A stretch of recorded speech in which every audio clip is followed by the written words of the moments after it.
So it's a new year for our friend Jack, who before January was writing poems about blue cars, and then he gave us some insight into the fact that he used to have a pet dog that was yellow. So let's look and see if we learn any more about that dog or any more about how he's doing with poetry in January and February. January 10th. I really did not get the pasture poem you read today. I mean, somebody's going out to the pasture to clean the spring and to get the little trotty calf while he's out there, and he's going to be gone long, and he wants you? Who is you to come too? I mean, really? And you said that Mr. Robert Frost, who wrote about the pasture, was also the one who wrote about those snowy woods and the miles to go before he sleeps.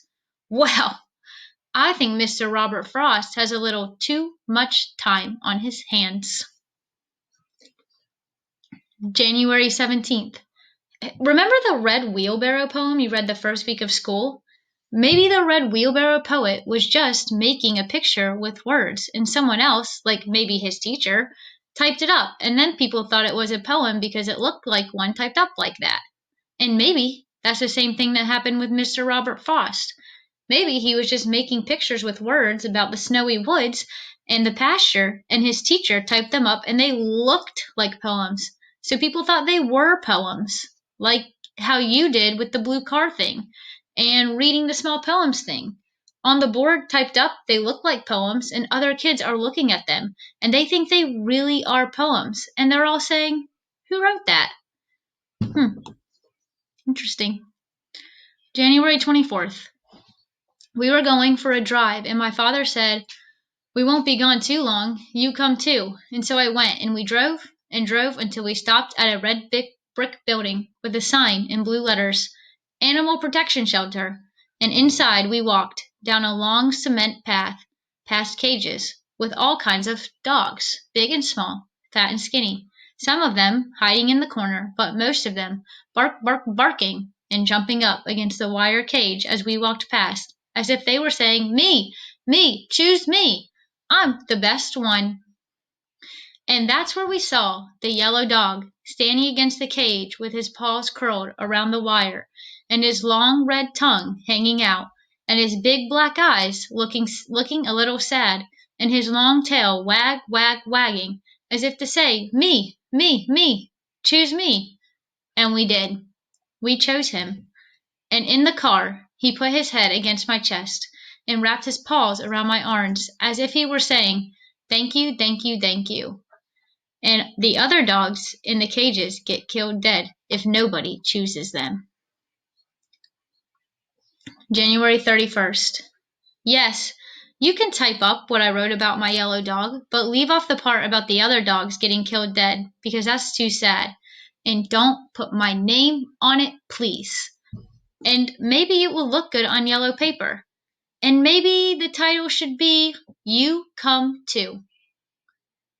Seems like he's getting a little interested in poetry.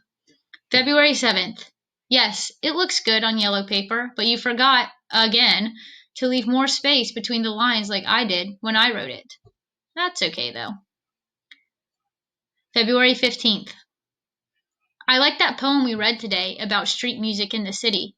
My street is not in the middle of the city, so it doesn't have that loud music of horns and trucks, clash, flash, screech. My street is on the edge of a city, and it has quiet music most of the time. Whisk me out, swish. My street is a thin one with houses on both sides, and my house is the white one with the red door. There's not too much traffic on my street, not like in the middle of the city. We play in the yards and sometimes in the streets, but only if a grown-up or the big kids are out there too, and they will shout, "Car!" if they see a car coming down our street. At both ends of our street are yellow signs that say, "Caution, children at play."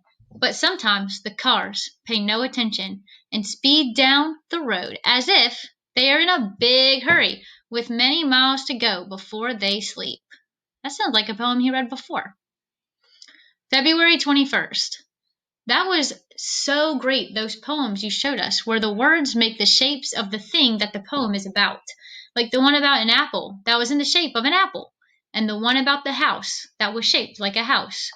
My brain was popping when I was looking at those poems. I never knew a poet person could do that funny kind of thing. February 26th. I tried one of those poems that look like what it's about. My Yellow Dog. Head, head, body, body, add, tail, tail, low, body, he, I, add, sniff, sniff, sniff, sniff. Yellow, yellow, body, nose, ear, yellow, body, head, nose, body, head, ear, slobber, slobber, slobber, body, body, body, body, wag, wag, wag, yellow. Wow, that's cool. He said yellow. Leg, leg, leg, leg, leg, leg, leg, leg, leg, leg, leg, leg, leg, paw, paw. So he tried to draw his yellow dog. It looks like it's yellow body, its head, ears, eye, nose, sniff, sniff, sniff, slobber, slobber, slobber, head, paws, legs, wag, wag, wag. I'm guessing that's the tail. Here's where the tail starts. Tail, tail. That's pretty creative, Jack. Okay, so that is our January and February entries. We'll see what the teacher thinks about his yellow dog as a poem entry next time.